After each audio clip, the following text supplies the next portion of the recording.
Come on in, come on in. My name is Pastor Darrell W. Cummings, and I am so honored to be with you. We've got a Black History presentation I think you're going to enjoy. So sit back, relax, and let's talk Black history.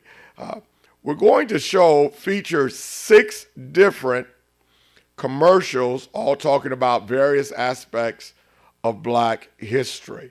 I think they feature a good-looking man. Some say he looks like me. Others says he looks like Denzel Washington. But you decide. But one thing is for sure, 3 of them are different than the other 3. And at the end of the program, I'm going to be asking if you could figure out what was the difference in the 3. You remember they used to have that song when we was growing up. One of these things is not like the other. One of these things just doesn't belong. Well, 3 of these things are not like the others. 3 of the things are different. And that's what I want to talk about just for a few seconds.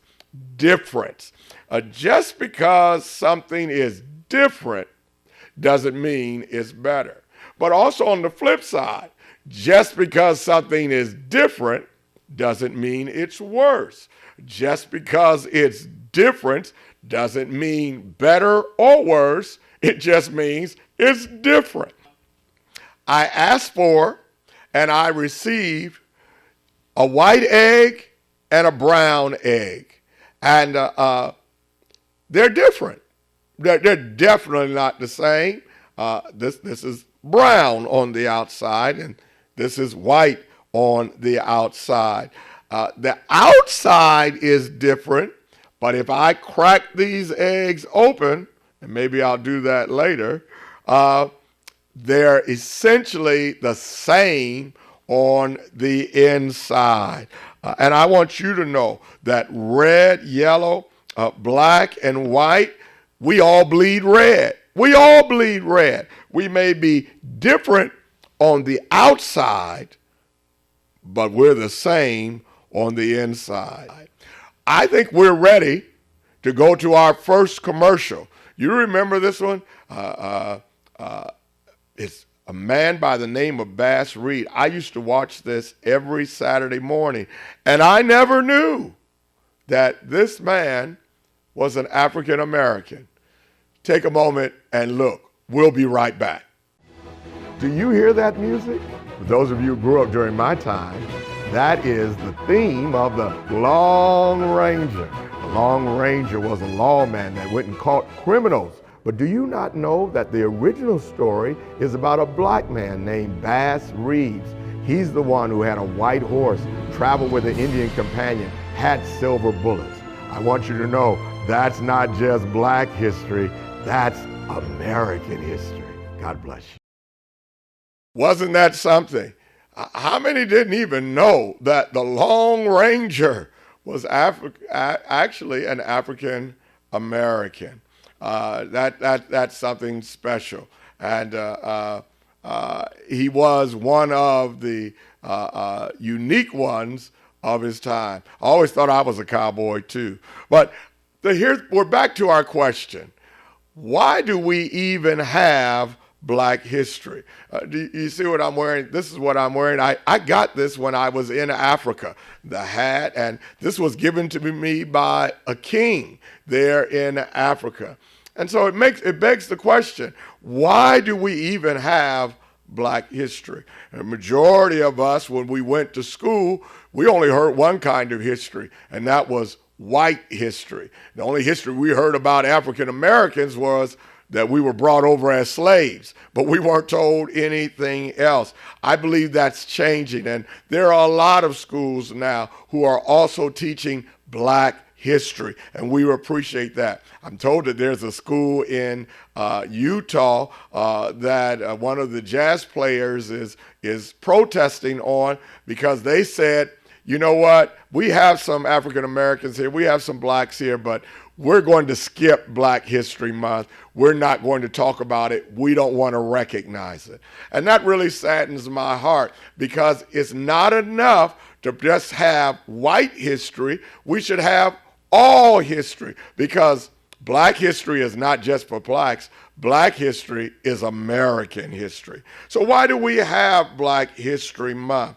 Well, the reason we have Black History Month is because we have the father of Negro history. His name was Carter Goodwin Woodson. And we can thank him for that. He was born in Canton, Virginia, educated at Berea College in Kentucky, earned a BA degree in 1907. Do you know what was going on in 1907 and what he had to go through just to go to school? Got his MA degree in 1908 at the University of Chicago, received his PhD degree at Harvard University in 1912. He was one of the first to do it. He became a college professor, dean of College of Liberal Arts at Howard University in 1921. He organized the Association for the Study of Negro Life and History in 1910. He initiated the annual February observance of Negro History Week in 1926. That's how it started out. It was just a week. He wrote and published 16 outstanding books on Negro history. Many don't know he had spent some time in Huntington, West Virginia. He was a principal and a teacher there. It is my understanding it's one of the few places that has a statue of him. So that's why we have Black History Month. It started out as a week, but now it's a whole month. Of course, we're going to talk about next why February. Why is it February? But first, let's go back and look at another commercial. I think you'll like this one too. I'll ask you some things when we come back. We'll be right back. Kamala Harris, African American, Asian woman, Vice President of the United States of America, born in Oakland, California, graduated from Howard University and the University of California, District Attorney for San Francisco, became the Attorney General and also the Senator from California. That ought to tell girls, women, people that impossible dreams do come true. That's not just Black history, that's American history. Well, I hope that was commercial that you got something from. Mrs. Harris is now made history, the first African American, also Asian American, to become Vice President of the United States. We wish her well. Okay, so why February? Now, I know the joke that many people tell. The reason it's February is because it's the shortest month of the year. And I know we do have to ask, why not June or July? Why does it have to be, at least if you live in our area, one of the coldest months of the year? Well, we're going to talk about why February. The reason that Mr. Carter Goodwin Woodson picked February along with his team is because of two names. Let me mention them. Abraham Lincoln and number two, Frederick Douglass. What did they have to do with it? Well, Dr. Woodson and his team felt that these two men were some of the hardest workers against slavery. And just so happened, both of their birthdays were in February. So why not honor them when we're honoring Black history? And it makes sense. Abraham Lincoln, born February 12, 1809, the 16th President of the United States of America, signed the Emancipation Proclamation. Frederick Douglass, an abolitionist, his birthday was February 14, 1818. Born a slave, but his slave master's wife taught him how to read, which was against the law at that time. No wonder reading is fundamental. And he ended up growing up having his own newspaper, fighting for the freedom of all African Americans, all because he learned how to read and became an advisor to the president. I believe that there is power in knowing your history. We have worth. We're getting ready to go to a third commercial. Are you getting used to him now? Have you figured out who he is? Some say Denzel Washington. Some say Pastor Cummings. But anyway, you check it out. This one is about Charles Drew. I hope that you'll find out something about him. We'll be right back. Have you ever given blood or have you ever received blood? If you've ever given blood or received blood, you need to thank an African-American doctor. His name is Dr. Charles Drew. He discovered that you could save blood plasma and use it in somebody else to help save their life. Dr. Charles Drew, invention of saving blood plasma, helped save many people. That's not just Black history, that's American history. God bless you. Wasn't that interesting about Charles Drew? The American Red Cross, there's so many people who have been benefited because of his invention. And just because the blood goes into somebody who may look different on the outside, it doesn't change them on the inside. Thank you, Dr. Charles Drew.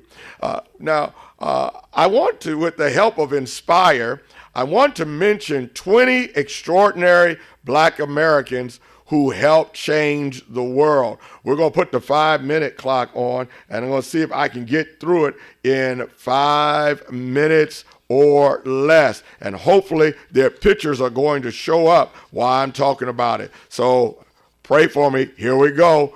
3, 2, 1. First one.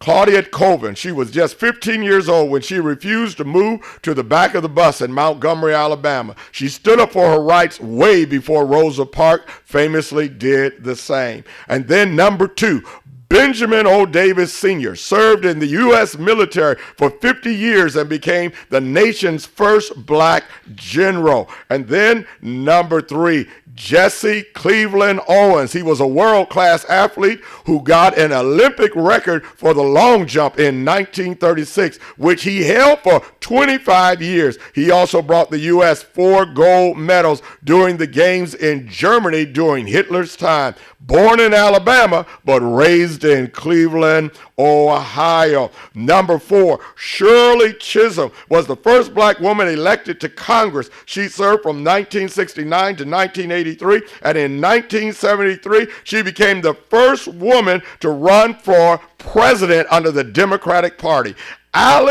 Allison Dungeon was the first Black female to serve as the White House correspondent. She did it during the Kennedy administration. She worked as an education consultant on the President's Committee on Equal Employment Opportunity.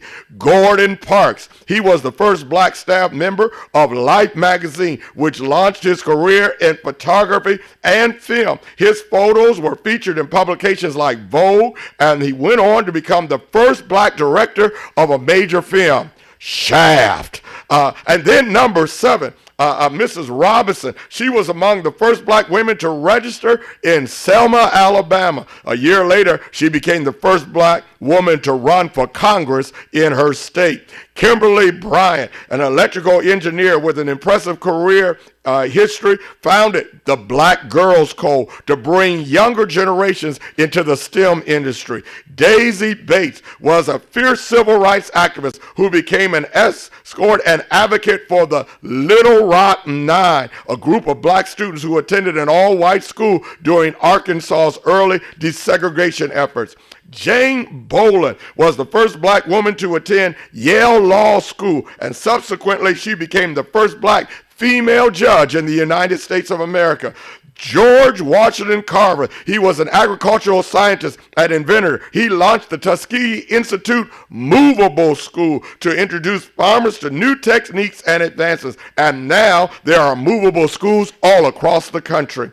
Tamara Burke, she created the social activist group Me Too, which evolved into the Me Too movement. It has empowered survivors of abuse to speak out their experiences all over the world. Mary Ellen Pleasant was an entrepreneur in the 1800s when slave trading was still legal. She, along with her husband, funded abolitionist organizers and helped black Americans flee north to escape slavery in the South. Ruby Bridges was the first black student to attend William Frantz Elementary in Louisiana, which triggered desegregation efforts across the South. She was only 6 years old when she walked into school, escorted by the federal marshals for her protection. Matthew Alexander Henderson teamed up with Robert Perry on the expedition to find the North Pole in 1909. The pair finally reached their destination and became the first people ever to set foot there. And then not only that, Henrietta Lacks didn't know it at the time, but her service, her cervical cancer diagnosis would drive medical research for decades at her passing. In fact, her cell samples played a huge role in research and development for the polio vaccine, and now they've used it for COVID-19 vaccine as well. Mary C. Jemison rode the space shuttle, endeavored to become the first black woman to orbit in space. Since then, she worked to promote STEM programs for women of color. Edric Boche graduated 6th in his class at Yale University, became the first black person to earn a PhD in the U.S. He is also the 6th person to earn a PhD in physics. Rosemary McCoy took on the white male-dominated pop music industry in the 1950s, where she wrote and produced songs for the artists like Elvis Presley and Big Show Turner. And Dr. Rebecca Lee Kumper was the first black female physician in the U.S. She served as nurse for several years before pursuing and earning her MD in 1864. That's 5 minutes.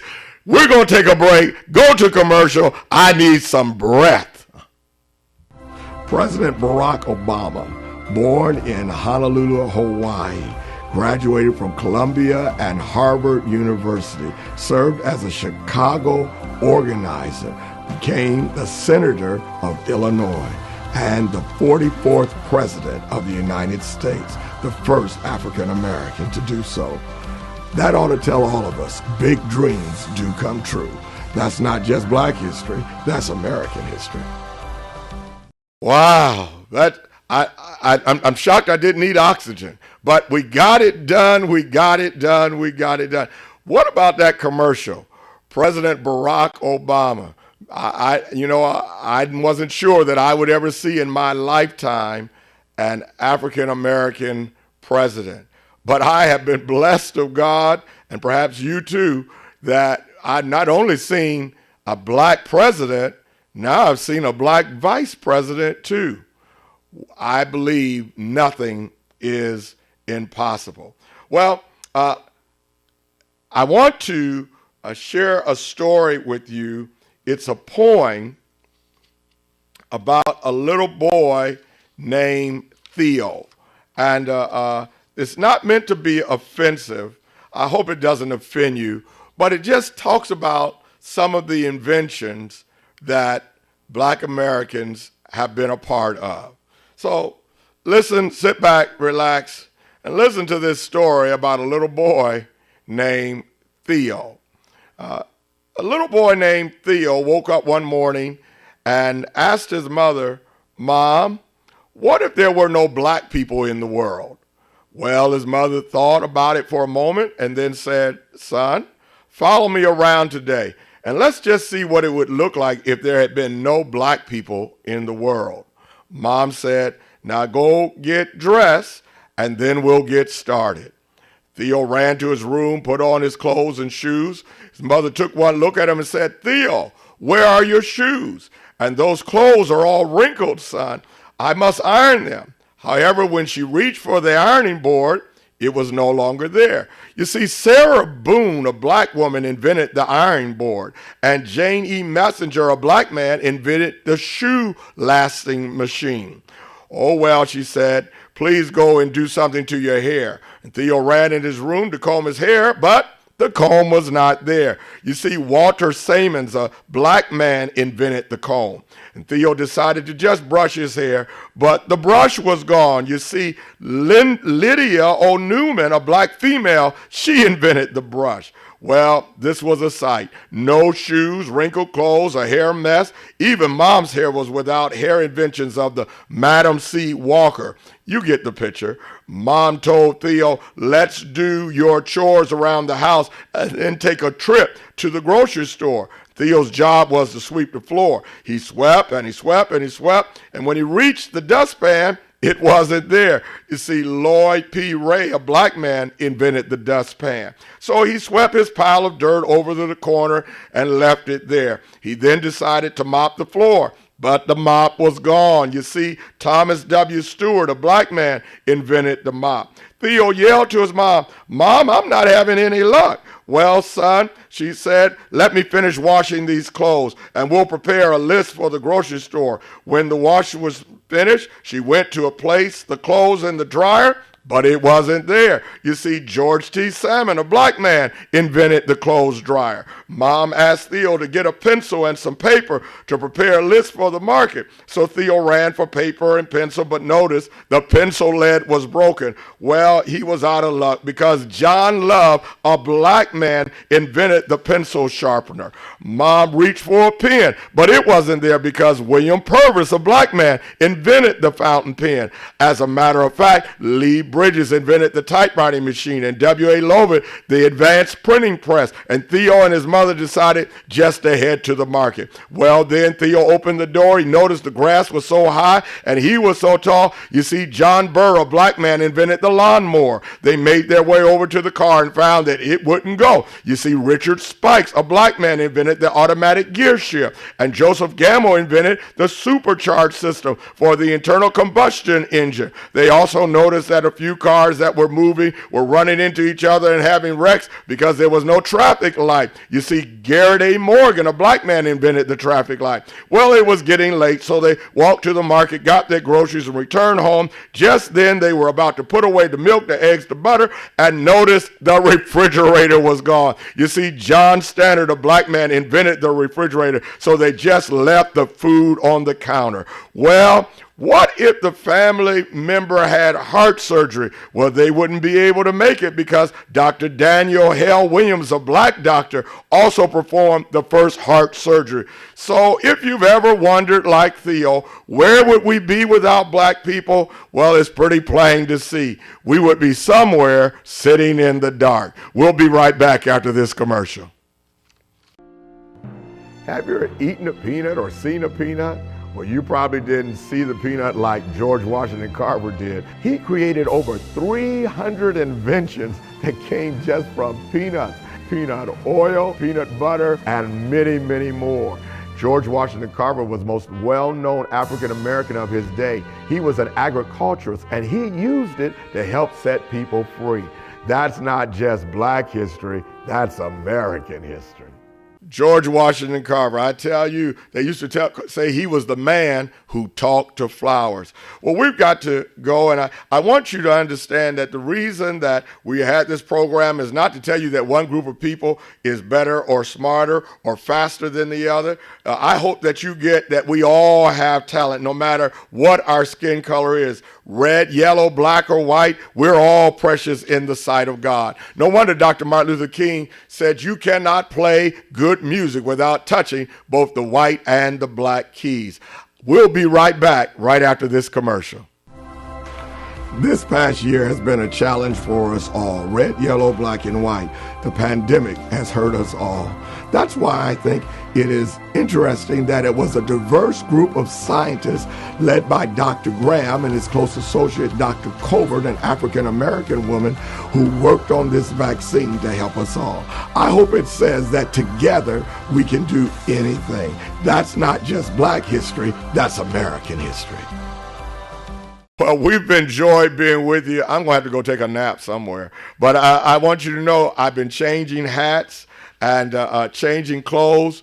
This is a funeral garment. I don't know if you can see it, but the man who died, that's his picture right there. And everybody on his family would wear the funeral garment saying, I'm related to him.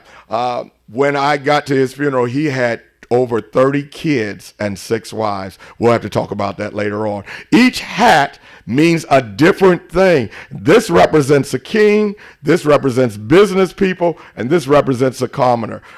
My trip to Africa, where I spent 4 to 6 weeks, was a life-changing experience. And this time with you has been a life-changing experience too. I hope that one day I get to come and see you in person. Until the next time, I want to encourage you. God may have made us different, but we're all beautiful in this inside. I'll see you at the top. Keep looking up. See you next time. Well, that's all our time. Did you see the difference in the commercials? Besides the good-looking black man. Did you see the difference in the commercials? Talk about it. I'll see you next time. God bless. We have the white egg and we have the brown egg. We're going to open them both. They're different on the outside, but I believe they're the same on the inside. Here. All right. And all right. So essentially the same. God let us be different on the outside, but essentially the same on the inside.